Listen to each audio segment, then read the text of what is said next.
It's just a joke, my love. Everyone knows you'd never sleep with the intern. My wife laughed as a room full of coworkers watched a deep fake of me with the intern. I vanished without a trace.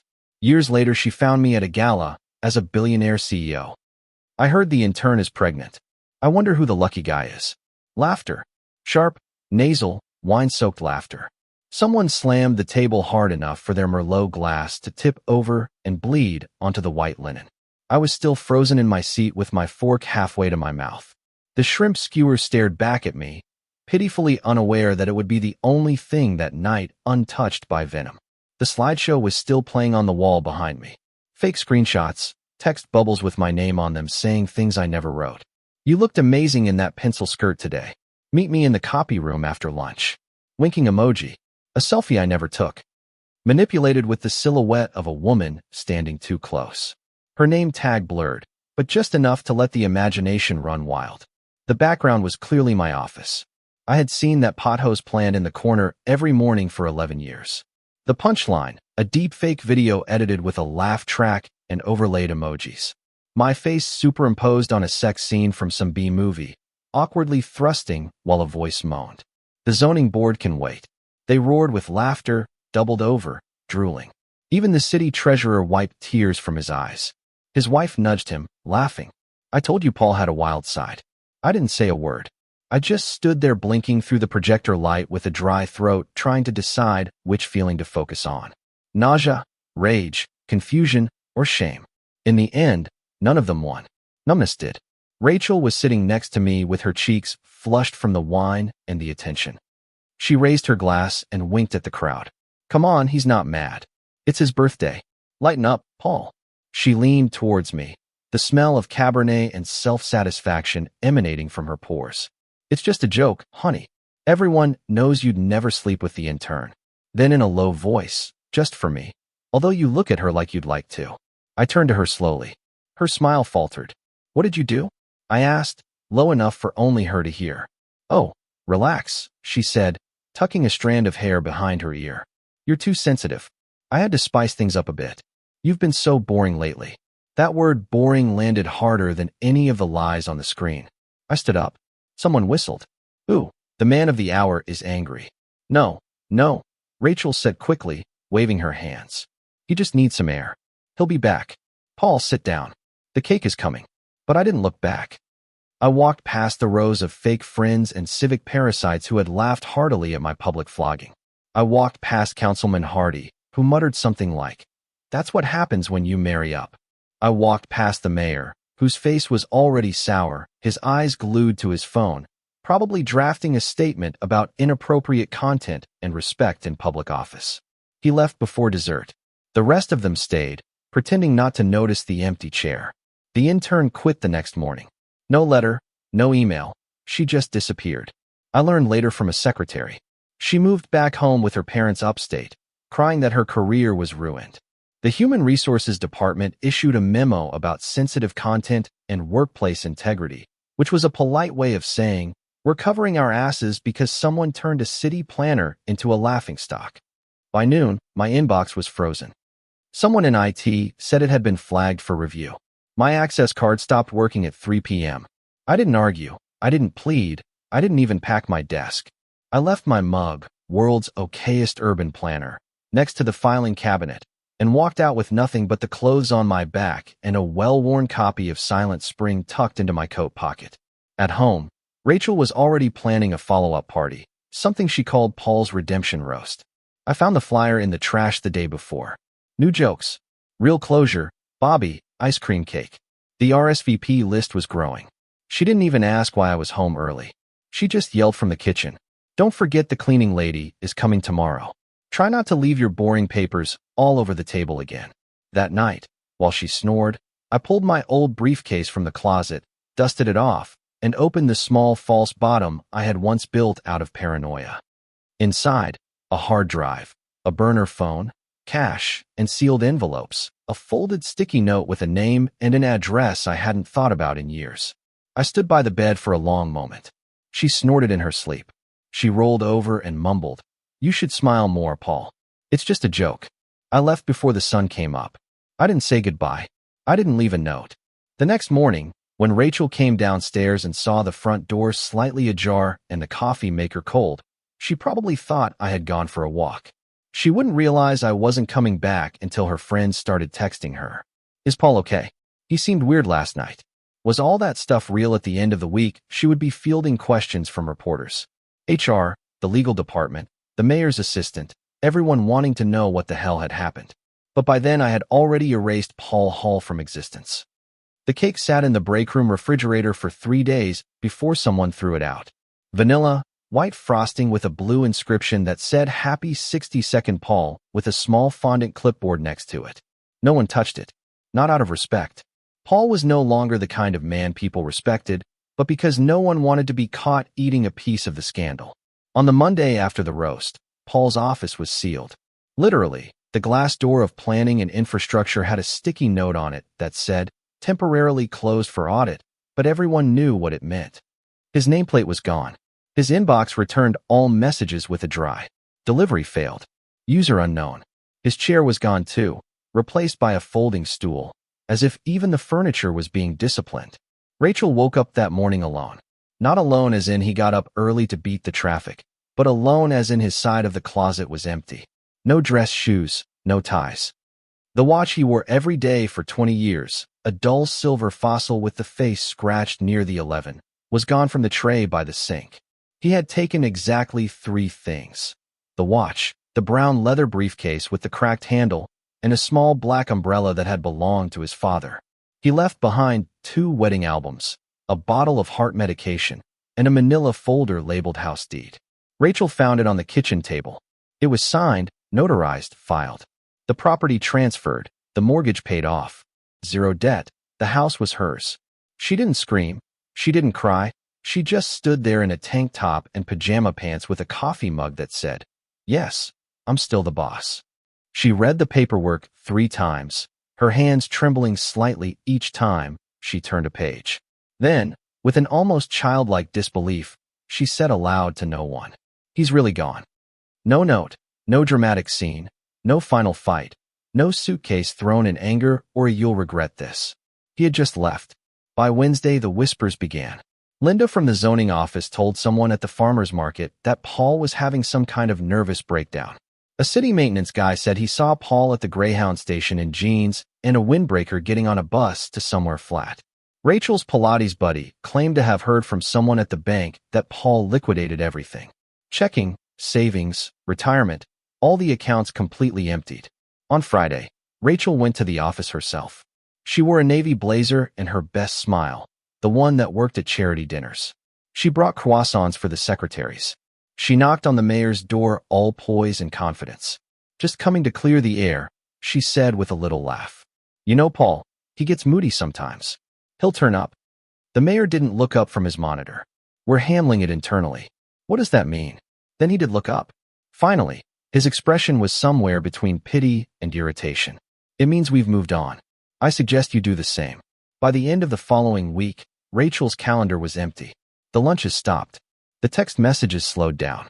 Someone from Lampa forgot to include her in a committee vote. Even at the co-op, people smiled too quickly, laughed too loudly, tried too hard not to mention the elephant that had once been her husband. She called Paul's sister in Oregon. "Have you heard from him?" A pause. Then something happened. Rachel hung up.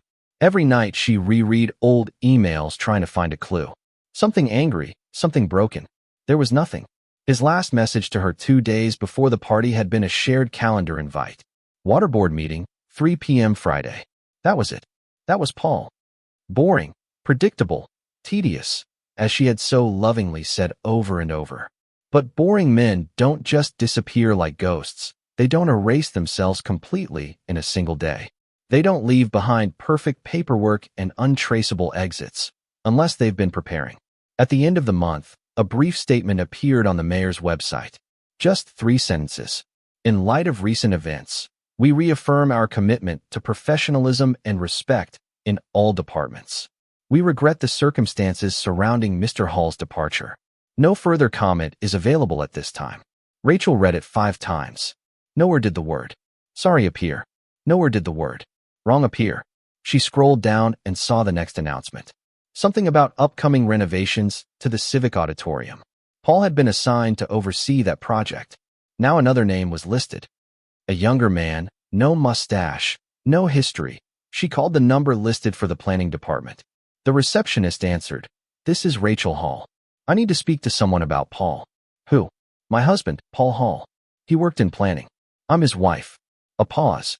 Then, with surgical neutrality, "I'm sorry, ma'am. We have no record of any active employee by that name." Click. That night, she opened the wedding album. Page after page of Paul smiling politely in suits always slightly left of center. Not the kind of man who commands attention, just the kind who holds things together until he stopped. She sat in the dark for a long time. The photo of their first dance balanced on her knees. Her hand hovered over her phone, thinking of texting one of his old colleagues just to ask, "Have you seen him?" But she didn't because she already knew the answer. It started with the plaque. Rachel was at City Hall for a recycling initiative meeting, something she half attended, so people would still call her community active. She had her sunglasses pushed up on her hair, a caramel latte in one hand, and a rehearsed smile of boredom on her lips when she walked past the wall of downtown renovation contributors. It was a bronze monstrosity installed 5 years ago that listed the key project leaders and donors in a sleek sans serif font. Paul's name had been third from the top. Paul Hall, lead planning architect. A permanent tribute, they called it, except now it wasn't there. She stopped walking, backtracked, gone. No blank spaces, no scratch marks, just a newly engraved name where his used to be. Someone named Jasper Denin, whoever the hell that was. She blinked twice, then walked over and pressed her palm against the plaque as if she could will Paul's name back from the metal. It didn't budge. Neither did the tightness in her throat. She marched to the front desk. "Yes. Hi. Who do I talk to about the downtown wall?" "There's been a mistake." The receptionist gave her that smile, the one that said, "I don't get paid enough for this." "Name? Rachel Hall." Click, click, click. Then a pause. "The nature of your inquiry."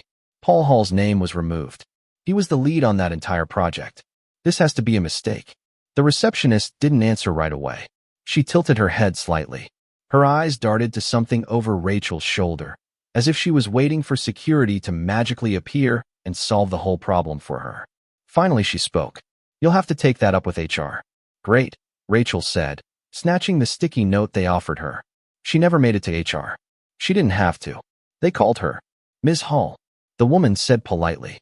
"Unfortunately, we can't comment on any internal personnel matters." "I'm not asking for comment. I'm asking for facts."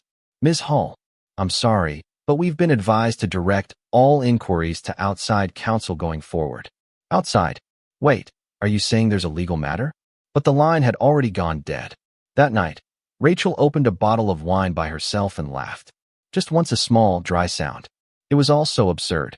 Paul, who once worked up a sweat arguing about overdue library books, had somehow become radioactive. The next morning, her friend Dana texted her. "Hey, weird thing. Did you by any chance use my work email to send that slideshow?" Rachel stared at the message for a full minute. Her stomach clenched. Months before the party, she had gotten the idea from a meme, a viral slideshow mocking a cheating husband. She had thought it was edgy, maybe even a little empowering. She downloaded the template at Dana's house. Her laptop was acting up, so she used Dana's desktop. She had completely forgotten. "I might have," she texted back. "Why?" Dana didn't reply for hours. Then we got a letter from someone's lawyer. "Our IT department found the file on our shared drive." "Rachel, what exactly was on that thing?" Rachel didn't answer. She was too busy staring at a formal letter that had arrived in her mailbox. Certified mail on cream-colored paper with no return address. The letterhead was clean, the wording was icy. "Alleged defamatory materials created and disseminated by parties under your direct supervision." It was from a law firm she had never heard of, but the tone was clear. Someone had sued or was about to. She called Dana straight to voicemail. She called the rest of the party team, Sarah, Cin, Jean. Suddenly, no one was picking up. One of them, Jean, had already blocked her on social media. Another had deleted all tagged photos from the night of the roast, just gone, clean. Rachel tried to post something casual, a picture of herself at lunch with a new group of moms she barely knew. 0 comments. 1 like. Probably a bot. Her inbox was a graveyard. Even her mother sent her a text that said, "Ratch, Maybe you should lay low for a while. Her stomach twisted again. Then came the real blow. Paul's pension stopped. The payments that once trickled into their joint account, because of course Paul never changed the deposit information. They just stopped with no notification, no explanation. When she called the city's payroll office, she was transferred 3 times before she landed in the voicemail of someone named Janine. No one called her back. She finally called the number on the legal letter, her hand shaking. A smooth voice answered. "Yes, this is Rachel Hall," she said. "I think there's been a misunderstanding." "No, ma'am," the voice replied. "There has been documentation. I don't understand what this is about." The voice was calm, measured. "It's about consequences, Ms. Hall." Then silence. Rachel stared at her phone for almost a minute before setting it down and walking to the kitchen. She opened the pantry and stared at the shelves, cans, boxes, jars. Nothing made sense. She sat on the floor and tried to breathe. The joke, the one she thought was harmless, even funny, was unraveling her life thread by thread. Her smug little roast had gone from a party conversation starter to a potential libel suit. Her friends were scattering, her money was drying up, and Paul hadn't said a word. That was the worst part. She hadn't seen his face, she hadn't heard his voice, she hadn't read even a single passive-aggressive email. He had simply erased himself. And somehow, in that silence, he was becoming louder than ever. The investigator's name was Kelvin Dorsey. His office was in a small strip mall next to a vape shop and a decaying martial arts dojo that also doubled as a tax preparation service during the off-season. He wore a corduroy jacket with suede elbow patches and had a mustache so deliberate it looked like part of a costume. Rachel didn't care. She just wanted someone, anyone who could find her ex-husband. "I want to be very clear," she said, sliding a photo of Paul across the desk. "He's not dangerous, he's just wrong. This isn't revenge. I just need closure." Kelvin gave her a slow nod, as if he'd heard that 100 times. He flipped the photo over, squinted at it, and said, "This is all you have. I have some old addresses, some bank information, his social security number." "Good, I'll run it through my systems. It might take a few weeks." She paid in cash, part of what was left from the sale of her car, the one Paul had bought her 2 years before the roast. She loved telling people it was a gift, because it was.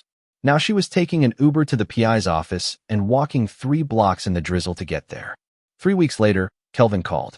"Ms. Hall, we've got some pings, but nothing solid." "What does that mean?" "It means he either has friends in very high places or he planned his exit like a military operation." He paused. She didn't speak.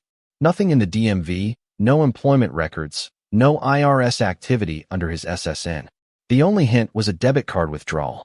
$1,200 cash 2 days after his party, an ATM near a gas station on the outskirts of Lincoln, Nebraska.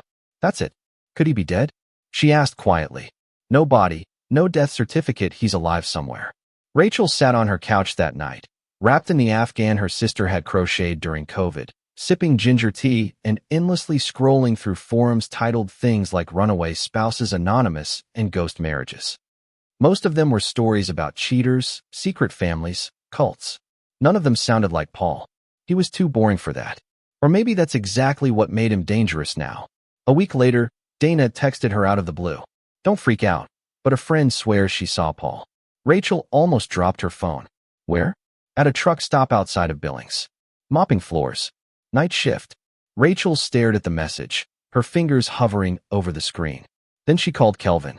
He was already 2 steps ahead. "I sent a guy out there. Talked to the manager. They had someone matching his description, but the name was fake. No W-2. Paid under the table for a few weeks, then disappeared again. He left a locker with nothing in it, except a copy of The Grapes of Wrath and a toothbrush. Anything else?" "Yeah," Kelvin said. The locker number was 62. Paul's age. Rachel hung up and threw her phone across the room. It didn't break. Of course it didn't. Even her rage had bad aim these days. Over the next month, the clues got weirder. One of Kelvin's friends said she'd seen Paul on a fishing boat in Oregon with a full beard, calling himself Evan. Another claimed he was working as a handyman at a retreat center in Sedona, smelling of pine needles and regret. Each time Rachel gave chase, each time it fell apart. She started dreaming about him. In the dreams, Paul never spoke. He just stood in the background, watching her as she struggled through rooms that were slowly filling with water. Sometimes he would tilt his head like he was slightly amused, like he knew something she didn't. She sold the house 3 weeks later. It wasn't out of necessity, not yet, but she couldn't stand the echo of the place. Every room whispered his name. The guest bathroom still had the weird towel rack he'd installed crookedly in 2008. The garage smelled like his cologne and motor oil. The pantry still had his favorite hot sauce, unopened. She had once mocked him for it. "You like things bland, Paul. Even your taste buds are boring." Now she stared at the bottle as if it might hold a clue. She moved into a small apartment on the other side of town. 2 bedrooms, gray carpet. No history. She filled the walls with abstract art she didn't understand and candles that smelled of eucalyptus and self-deception. Dana came over once, took one look at the minimalist furniture, and said, "You're living like you're trying to erase your own memory." Rachel didn't answer, just poured wine and handed her the glass. After Dana left, Rachel sat alone and pulled up an old video on her laptop. She and Paul in New Orleans years ago, Bourbon Street in the background. Paul in a ridiculous straw hat, holding a beignet like it was a national treasure. He turned to the camera and said, "Sometimes disappearing is the only way to be seen." She had laughed then, thinking it was a joke. Now she wasn't so sure. No forwarding address, no closure, no control, just an ex-husband who had turned silence into a whole second life and had left her lost in the noise of her own making. The town was small enough to be ignored by maps, big enough to hide in grain elevators, dollar stores, and the quiet after 9 p.m. hall with a name that didn't belong to anyone famous or hunted. Eli Olin, no middle name, no social media, no paper trail, beyond a forged birth certificate and a P.O. box 3 counties away. He chose the name like a surgeon. Chooses a scalpel deliberately with clean edges and a purpose buried deeper than it seemed. He walked into the warehouse in the middle of January with a cold so sharp your spit would crack before it hit the ground. The job paid $1 an hour and included steel-toed boots and a neon vest that reeked of nicotine and machine oil. The hiring manager didn't ask questions. Small towns are like that. If you show up with a work ethic and clean fingernails, they assume your story is the least interesting thing about you. Paul worked nights. He requested it. Less talk, fewer eyes. The night shift was full of veterans who didn't care who you were as long as you stacked pallets without crushing your toes or pissing off the forklift guys. He started quietly. He counted inventory with a precision no one asked for. He reported leaks in the roof no one else noticed. He fixed a broken label printer in his 3rd week using nothing but an old paperclip and a YouTube video. He didn't speak unless spoken to. He didn't eat lunch with the crew. He didn't participate in the birthday cake rituals, but he listened carefully. He listened when the dock's supervisor complained that trucks were idling too long because the scheduling was a mess. He listened when the inventory manager cursed the outdated software. He listened when the dispatchers argued about mislabeled orders and delayed deliveries. Then one night, he wrote a letter by hand with no signature, just a list. Implement a barcode system to reduce the error rate by 22%. Reorganize the storage layout to reduce forklift traffic by 37%. Use temperature sensors on high-value perishable goods. Losses of $11,000 last quarter. He slid it under the office door and went back to loading tiles. 3 weeks later, a clipboard appeared with a new layout diagram. No announcement, just changes. He kept writing a letter every 2 weeks. Always anonymous, always actionable. He was finally called into the office by the owner, a man named Curtis Redner, who wore a bow tie and spoke in riddles. "Are you the ghost who's fixing my problems?" Curtis asked. Paul shrugged. "I guess ghosts don't talk." Curtis nodded once. "You want to supervise the floor?" Paul shook his head. "Let me stay where I am. I see more from the bottom." Curtis stared at him for a long moment, then grunted. A smart ghost. 2 years later, Paul had a name tag, not a vest. He still worked nights, but now he walked the floor with a tablet and a new title, Night Operations Coordinator. He made $37,000 a year and turned down every offer to move to the day shift. By the 3rd year, Curtis invited him to meetings. By the 4th year, Paul rewrote the logistics chain for the entire Western Corridor, cutting delays in half and trimming 30% of the labor waste. By the 5th year, he was given the title of Regional Operations Director. 3 states, 9 facilities. He was making 6 figures, still no LinkedIn, still no photos, still no social media. He bought a modest house near a lake with a long gravel driveway and a reinforced mailbox. He had his groceries delivered and paid with cash tips. He ate lentils and rice, drank black coffee. He ran 5 miles every morning at 4:30 a.m. He never missed a day. He registered an LLC under the name Holland Systems.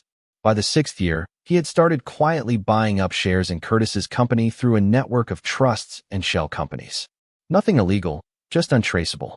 He never used a personal email, never signed his real name.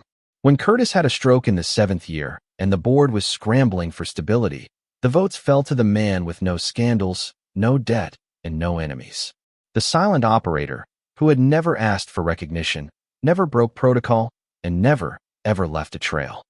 Paul Hall became the CEO of Redner Logistics under the name Eli Olin with no press release, no ribbon cutting. But in the internal memo sent to department heads across the state network, there was a brief note. New CEO effective immediately. Proven track record. No further introduction needed. And so the man everyone laughed at, the man everyone had seen be publicly humiliated, now on the company that had once paid him by the hour to scrub diesel stains off concrete floors. His office was simple, no pictures on the desk, no awards on the walls, just a bookshelf. One item rested on it. A cracked white ceramic coffee mug with faded blue letters. World's okayest urban planner. He never mentioned it, never explained it, but every time he looked at it, something in his eyes hardened slightly. Outside that office, Rachel was scrolling through her dwindling contact list, wondering which bridge had collapsed next. She had no idea that the man she had erased was quietly writing the blueprints of his empire, and he wasn't finished. It was a Tuesday, a day so ordinary it goes unnoticed, unless something breaks it, like an egg on hot pavement. Rachel was in line at the pharmacy, scrolling through her phone to avoid eye contact with the overly talkative woman behind her when her thumb froze mid-swipe. She didn't know why the headline caught her eye. It wasn't flashy or dramatic, just the quiet man behind a booming infrastructure empire. The unusual rise of P. Olin was in the Midwest executive layer, some regional business publication that had probably been algorithmically recommended based on her past searches for how to track shell corporations. And what happens when a spouse disappears? She almost scrolled past it. Almost. But then she saw the grainy photo, blown up from a distance, probably taken at a company event. The man wasn't looking at the camera. He was talking to someone half-turned with a drink in one hand. But the posture, the bearing, it was him. Her knees didn't buckle. That would have been cinematic. What happened, instead, was worse. She dropped her coffee. No, the cup, the whole thing. The paper lid, the sleeve, she just let go of it as if her brain had temporarily forgotten what hands were for. It hit the tiled floor with a dull thud, splattered her shoes, and no one noticed because, well, this was a pharmacy and everyone was already annoyed with their own problems. She didn't even apologize, just walked out with her phone still in her hand, ignoring the cashier calling after her. "Ma'am, you forgot you're good." She sat in her car with the door still open and zoomed in on the photo until the pixels blurred together. The eyes. Paul always had this weird habit of squinting slightly when he listened, as if he was calibrating your emotional frequency before deciding if you deserved a response. The photo showed that exact expression, a slight squint, the barest hint of a wry smile. No joy, no arrogance, just containment. She read the article 3 times. It talked about P. Olin as a disruptor in infrastructure investment, about his obsession with efficiency, anonymity, and systems that outlived personalities, about how he had quietly acquired a controlling interest in multiple logistics companies, construction firms, and rail tech providers. It called him a ghost on paper, a myth in boardrooms, and a king among engineers. There were no quotes from him, no direct interviews, just analysts speculating and an anonymous executive who called him the architect of the invisible. Rachel blinked hard, her breath fogging the window. She opened a group chat she hadn't used in a year, the one for the roast team's sparkling wine glass emojis, and typed, "Rachel, has anyone ever heard of a guy named P. Olin? Kaylin, no? Who? Sarah, sounds fake. Rachel, I think it's Paul. Dana, the guy from the article. Haha, you're reaching, Rachel. No, look at this. Look at his face." She pasted the link. Seen. Typing. No one replied. She called her sister. "He's alive," she said without preamble. He's rich and I think he planned this. What are you talking about? Rachel's voice dropped to a whisper as if the dashboard could hear her. Paul, that article, he didn't just disappear, he rebuilt himself. Her sister Rach, it's been years. Let it go. But Rachel wasn't listening anymore. She spent the next 48 hours spiraling, reverse image searching, digging into company records, pulling up addresses, board memberships, flight records, even the LLCs tied to Olin systems. Most of them led to P.O. boxes or third-party proxies, but one document, a minor utility merger approval buried in a state database, showed a signature P. Edward Olin. Her pulse spiked. Poole Edward, she remembered writing that middle name on their marriage license. He hated it. Said it sounded like a dead president. The signature wasn't scanned.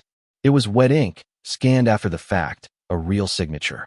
And the handwriting, his precise, slightly right-leaning slant, like someone marching uphill.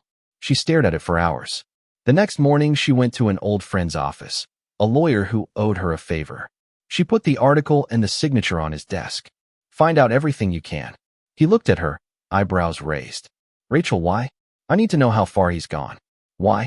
She didn't answer, just said, send me the bill. Later that night, she pulled up the roast video from her cloud storage. The one she hadn't watched in years, the one that started it all. Her voice echoed through the speakers as the slideshow played, each fake text and doctored image accompanied by the crowd's laughter. She watched herself, radiant, smug, drunkly proud of herself, and then she paused the video. Paul's face, blank, stone-like, not embarrassed, calculating. She rewound, played it again, watched the exact moment something in his expression broke. Not from pain, but from clarity. Not a how could you, but a so this is who you are. She stood there staring at that frozen frame as the ice in her wine glass melted. It hit her like a freight train. He didn't just leave. He transformed, and every step, the silence, the disappearance, the second life, it wasn't a reaction, it was a master plan. The building didn't look like revenge, it looked like control, all glass and steel, like a blade stuck into the skyline. Not the tallest in the district, but the sharpest, designed to reflect the sun so brutally that anyone who got close had to squint. The kind of building that didn't need to scream power because it had been engineered to ignore you. Rachel stood before the revolving doors in a tailored black coat and imitation heels that already hurt her feet. The taxi ride had been silent. She had spent the entire trip rehearsing lines in her head. Firm, but kind, calm, but direct. She wasn't there to make a scene. She was there for a conversation, a closure, maybe, if she allowed herself the fantasy, an apology. Inside, the lobby was silent marble and conditioned air that smelled faintly of eucalyptus and money. A fountain trickled behind the reception desk. Everything was smooth, polished, clinical. She walked to the desk, her heart pounding. Hi, I'm here to see Mr. Olin. Tell him Rachel is here. The receptionist didn't look up from her monitor. Do you have an appointment? No, but he'll want to see me. I'm afraid Mr. Olin doesn't take walk-ins. Rachel leaned forward. He'll make an exception. Just tell him it's Rachel Hall. Now the woman looked up. Not a flicker of recognition, not a blink of surprise, just professional impassivity. The corporate equivalent of a padded cell. Ma'am, I suggest you take a seat or leave. Rachel pulled out her phone, scrolled through the gallery, and slapped it on the counter. A wedding photo. Paul in a cheap tuxedo. Her in a sleeveless dress, laughing into the wind. That's your boss, and that's me. Tell him his wife is here. The receptionist glanced at the photo, then at the security guard who was quietly moving towards them. I'll have to ask you to lower your voice. I'm not raising it. Rachel snapped, though her voice cracked. I just want a 5-minute conversation. I'm not crazy. I'm not dangerous. He'll recognize me. The guard came closer, a burly man with an earpiece and a navy suit. She turned to him. Look, I don't want to make a scene, but I'm not leaving until, ma'am. The guard said calmly. You need to step aside. He didn't threaten her. He didn't grab her. He just stood there like a mountain with policy in his veins. Rachel looked back at the receptionist. Still impassive, still unmoved. You people don't even know him, she said, her voice now desperate. He used to quote bad sci-fi. He has a crooked pinky finger from a football injury in '78. He calls hot dogs tube meat, and he hates green peppers. I know him. He's not some cold investor robot. The receptionist stood up. That was the final shift. It was no longer about security. It was about cleanup. "Ma'am," she said quietly, as if they were both embarrassed. "If you don't leave the building, we're prepared to contact the legal department. Not security, not the police. Legal." A word so corporate it felt like a steel door slamming shut inside Rachel's chest. The security guard took a step forward, just enough for her to understand it wasn't a bluff. She felt it then, fully. Not rage, not shame, just irrelevance. She wasn't even a red flag anymore, just a footnote in a forgotten draft. Rachel backed away slowly, her hands raised slightly as if she was disarming a bomb. She didn't turn her back until she was through the revolving doors. Outside, the sunlight reflecting off the building's glass blinded her for a second. She stood there on the sidewalk, stunned, watching business people walk past without a glance. A courier whizzed by on an electric bike. A mother with a stroller went around her, as if she were just another misplaced lamppost. Rachel pulled out her phone and called Dana. Voicemail. She texted her. "I saw the building. It's real. It's all real. They wouldn't even let me go up." She stared at the message bubble. No reply. Later that night, in a hotel room 2 blocks away, she opened a bottle of wine from the minibar and sat cross-legged on the bed, scrolling through Google image results for Eli Olin. There were only a few, always blurry, always distant. The press called him notoriously private and inaccessible by design. One article said he was building something called a delegate archive, an internal AI-driven database to ensure the company's knowledge survived employee turnover. A system that remembered everything. She laughed bitterly. Even his software didn't forget. She zoomed in on a photo from a board meeting. 8 men, 2 women, all smiling, mostly middle-aged. Paul was slightly to the side, his hands folded, his expression neutral. Her thumb hovered over his face. He didn't look cold. He looked calm, as if the past were just an equation he had solved. She finished the bottle alone, uninvited, on the wrong side of the glass. The envelope was thick, cream-colored, and embossed, with no return address. It had that unmistakable weight like something that had passed through too many selective hands. Rachel stared at it on her doormat for almost an hour before picking it up. Not out of fear, but out of disbelief. Inside was a single card of thick cardstock with elegant lettering. The Olin Foundation is pleased to invite Rachel T., former spouse of Paul Olin, to the annual Founders Gala. She reread the line 3 times. Former spouse. There was no warmth in the phrase, no with appreciation, no in recognition of just a cold fact, labeled precise. She looked up, her heart pounding in her ears. For a moment, the entire apartment seemed to tilt. She leaned against the wall. Why now? Why her? Why this? She RSVP'd. Yes. Before she had time to doubt it, she spent the next 12 days preparing like a soldier being deployed behind enemy lines. The dress was rented, a dark navy evening gown that was too tight in the ribs, but looked expensive enough to pass inspection. The jewelry was fake. The clutch was borrowed. She paid for a professional hair and makeup, pretending not to notice how the stylist paused for a beat when she said, "It's for a gala." "How?" "Asking you." Rachel stood outside the venue, alone. A grand marble hall that glowed from within. Soft golden light spilled through arched windows. The muffled sounds of jazz and champagne corks barely reached the street. Her old circle, what was left of it, was waiting in a car a block away. With the engine running, they didn't want to be seen. "Not yet. Are you sure you want to go in there?" Dana had asked. Rachel had felt. He invited me. She walked to the entrance slowly.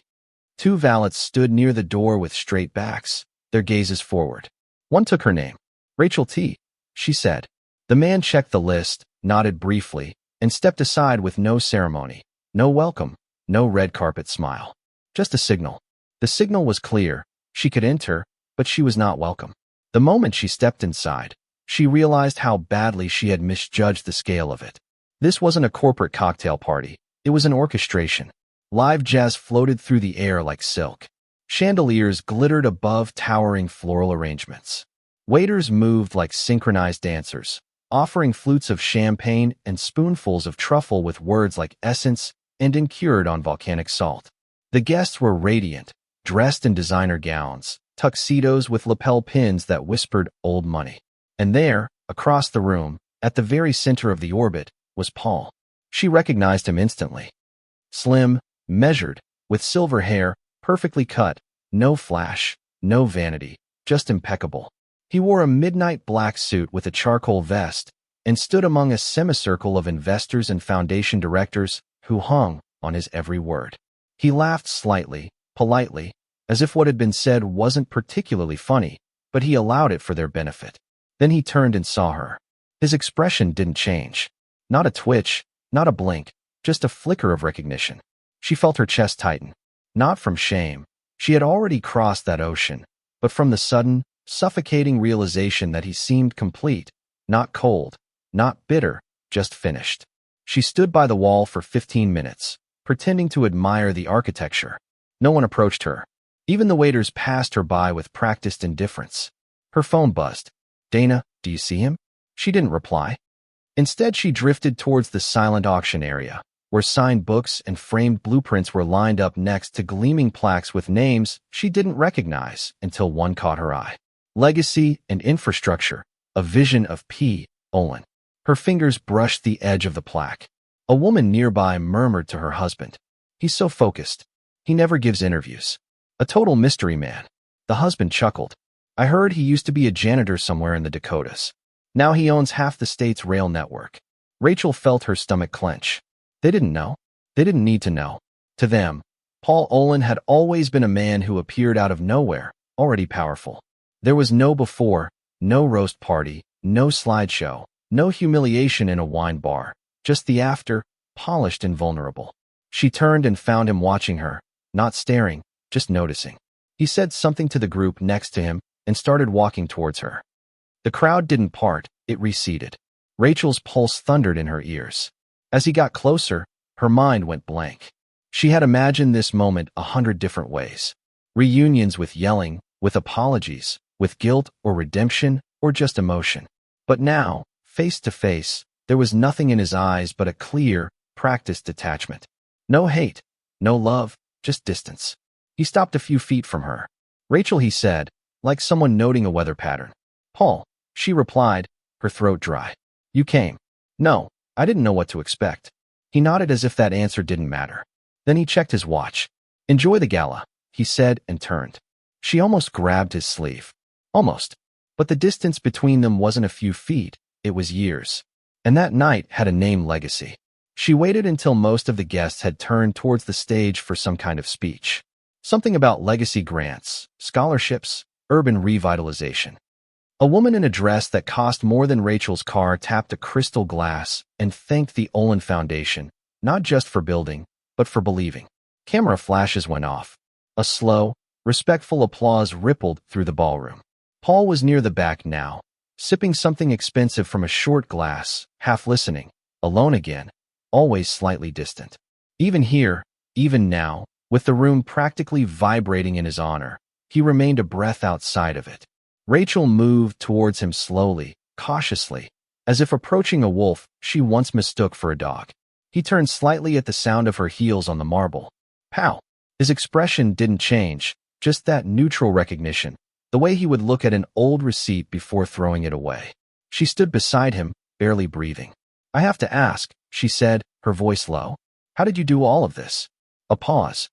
After what she couldn't finish the sentence. She didn't have the words, or maybe she didn't have the courage to say the one thing she had avoided saying for years. "After what I did to you." Paul looked at her then, not through her, but at her. Measured, quiet, that same slight squint he used to give city contractors when their budgets didn't add up. "You gave me something?" he said calmly. Her eyes darted back and forth, searching his face. "What?" He leaned in slightly. Not intimately, clinically, total failure. He said, "You gave me that?" No one else dared. She blinked. He took another sip of his drink. His eyes never leaving hers. "It burned away everything I was. All the scaffolding, the reputation, the safety net, every illusion about who I thought I was and what I thought people would never do to me." He let the words hang for a beat. "I was clean, hollowed out, with nothing left to lose." Rachel's throat tightened. "I never meant for it to go that far." "No." The question landed harder than she expected. He tilted his head. "It was a joke," she said quietly. "That's what you told yourself. But I saw you laugh, Rachel." "No, at the slideshow at me. That night wasn't for the guests, it was for you." She opened her mouth, closed it again, swallowed. "You didn't stop." People don't destroy what they're afraid to lose. They destroy what they've decided no longer matters. I was a piece of furniture that annoyed you, sturdy, predictable. You needed to prove it had a crack. Her lips parted, but no sound came out. He moved past her towards the edge of the ballroom, as if the moment had passed, as if it meant nothing. She followed him. "Why invite me here?" and asked, desperation seeping in. "Why now?" He turned slowly. The chandelier lights reflected off his glass, catching the rim like a blade. "To show you what failure can build." Her heart hammered. "Is this revenge?" He looked her straight in the eye. "No," he said. "It's restoration." That word landed like a slap. Not revenge, not punishment, just the act of putting something back in its proper place, with no sentimentality, no apology. He turned away again, but Rachel wasn't ready to let him go. She moved closer, her voice trembling. "Now I was wrong. I was stupid. I thought it was funny. I didn't know." Paul's eyes narrowed. "You didn't know what? That this would cost?" There was the first honest thing she had said in a decade. He looked at her for a long, quiet moment, as if trying to decide if this version of her deserved a response, if there was any part of her left that could still understand. Then calmly, quietly, "You didn't destroy a man, Rachel, you released one." And with that he turned completely, walking back towards the crowd, towards the donors and board members and photographers who only knew him as the architect of something massive and enduring. Rachel stood there alone, under a chandelier older than her marriage, clutching her imitation handbag like a life raft, slowly, painfully realizing that she still didn't understand what she had broken, because it wasn't a man, it was a boundary. And now the version of Paul she once knew, the one who bought her wine she didn't drink and stayed quiet when she mocked him, was gone, and what stood in his place owed her nothing. The reality of it hit her like a cold, still, unforgiving indictment. Rachel stumbled out of the marble hall, her heels clicking unevenly on the stone steps. She saw Paul near the curb, lit by the soft amber glow of a street lamp.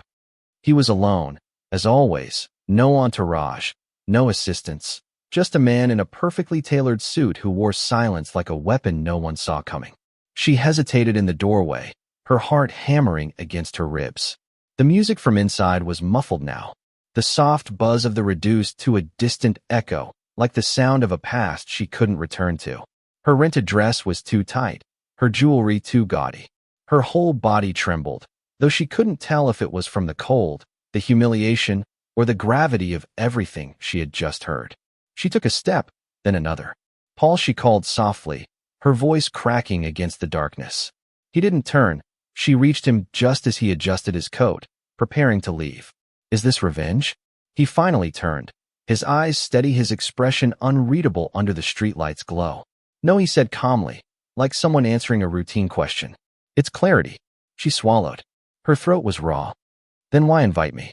He looked past her for a long moment, past the glowing building, past the journalists still milling around by the valet line, past the place where they once played house and called it love.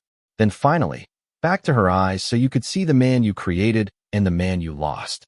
The sentence hit like a whip. Simple, precise. Rachel took a half step back. Her knees buckled. She sank slowly onto the curb, her fingers splayed on the stone as if to hold herself up, but there was nothing to hold on to. Her breath hitched. She shook her head once. Twice. "No," she whispered. "No, it can't be true." But it was because what stood before her was not just a rebuilt man. It was a monument, one she had helped to build, not with love or loyalty, but with fire and failure. A sculpture shaped by abandonment, sharpened by erasure, polished in solitude. Paul, Eli Olin, gave her one last look, not of pity, not of cruelty, just of acknowledgement. And then he walked, not away in anger, not away in triumph, just forward, past her, past the past, without a word, without a pause, without a single backward glance. Rachel remained on the curb, her hands limp in her lap, mascara running down her cheeks, the night air swallowing her sobs. The lights of the Gala behind her flickered, and ahead, in the quiet, his footsteps faded steady, certain, untouchable. She had her answer. She had her clarity, and it destroyed her.